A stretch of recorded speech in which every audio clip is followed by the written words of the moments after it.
Hey Scout families, I hope you guys are doing great today. We're doing great here at Connecticut's Beardsley Zoo. My name is Jim Knox. I'm the curator of education here at the zoo. I love my job. It means I get to share amazing information about these equally amazing creatures with all of you guys. For more than 5,000 years, humans and big cats have had a very close association, from ancient Egypt and Sumeria onto the modern day.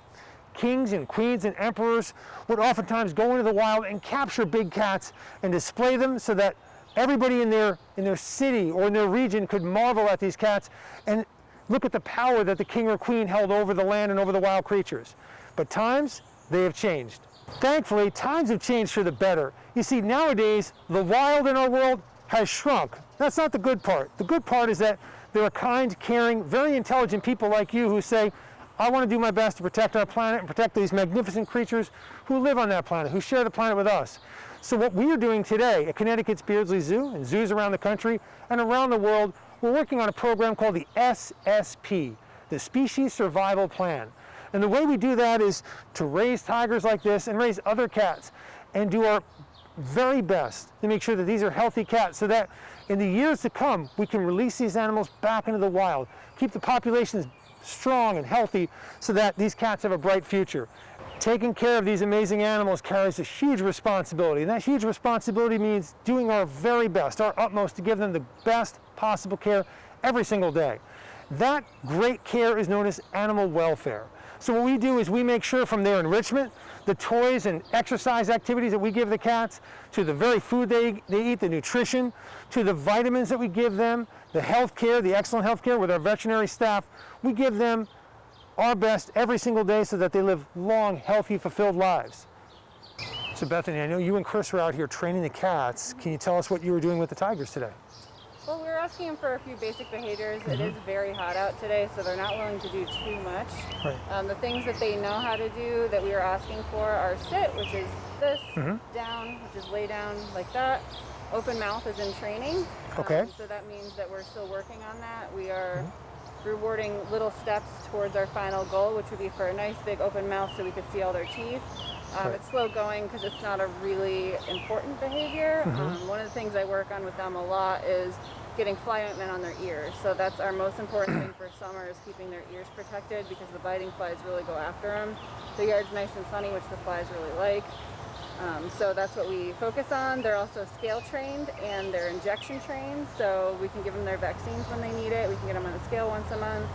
And the injection training is also really useful because since they are what we call protected contact, even though Chris and I raise them, we don't go in with them. So they're 250 pounds each. We're not going in with them. If the vet needs to get his hands on them, we need to inject them with drugs to make them fall asleep. And then we can handle them and the vet can examine them. So that's the only way we can touch them, is if they're asleep. And it's nice that they're trained for that, because if they're not trained for injection, what we need to do is use a dart. And that spikes their adrenaline and then they're less likely to fall asleep. So the training that you're doing is laying the groundwork for all the great veterinary care and all the great preventative care for these cats. Yeah, we like to call it participating in their own health care. When we have them stand up on the fence, when we go like this, they stand up, we can check the pads of their feet. So luckily these guys don't have a lot of foot pad problems, but sometimes, especially in the winter, you'll see cracking or sores on the pads. Our leopards have a few issues with that, and so we can actually apply baby oil or even Novosan if they need it on their sores on their feet. Very cool. Like I said, these guys haven't had issues, but we're able to check that, so we know for sure, and we know right away instead of waiting until it becomes an issue. Bethany, thank you very much for taking the time today to teach us all about the great work that you and Chris are doing with these cats. It's amazing work, and it goes to these equally amazing creatures, so thank you. It's our pleasure. Thank you. Great. Campers and scouts ask us all the time, how can we help these magnificent creatures who share our planet? And there are 3 things that you guys can do every single day to help magnificent animals like the Elmer tiger out. You know what those 3 things are? Well, don't worry, you don't have to wait. I'm going to tell you right now.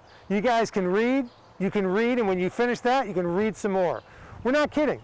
The more you read, the more you know. And the more you know, you're empowered to help yourselves and help wild creatures like the tiger. Parents, we thank you for joining us today as well. Without you, none of this happens. We are so excited to welcome you back. You know, we've had a few months here where we haven't had any of our members and our guests here, and we're really excited that we've been able to reopen with all your support. There are other ways that you can support us. In fact, we get questions all the time. What can we do to help Connecticut's Beardsley Zoo? There are 3 main things that you can do. The first is, if you want to jump onto our website, beardsleyzoo.org, you can check out our emergency fund. Now, no donation is too big or too small. So if you can help us out during this time, we are indebted to you and we love that support. So we thank you in advance for anything you can do on that front. Secondly, we have an Amazon wish list. So we have enrichment items, toys if you will, and exercise options for the animals that we're constantly looking to build upon. So if you have an interest in helping our animals gain some exercise or play, there's a great way for you to do it through our Amazon wish list.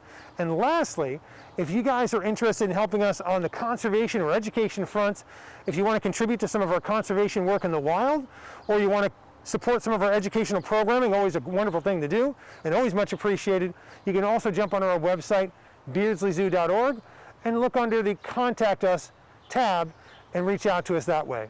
We thank you for joining us today. We thank you for getting your scouts, all of your families so enthused about the work that we do, the work that we all do together. We look forward to seeing you soon at the zoo.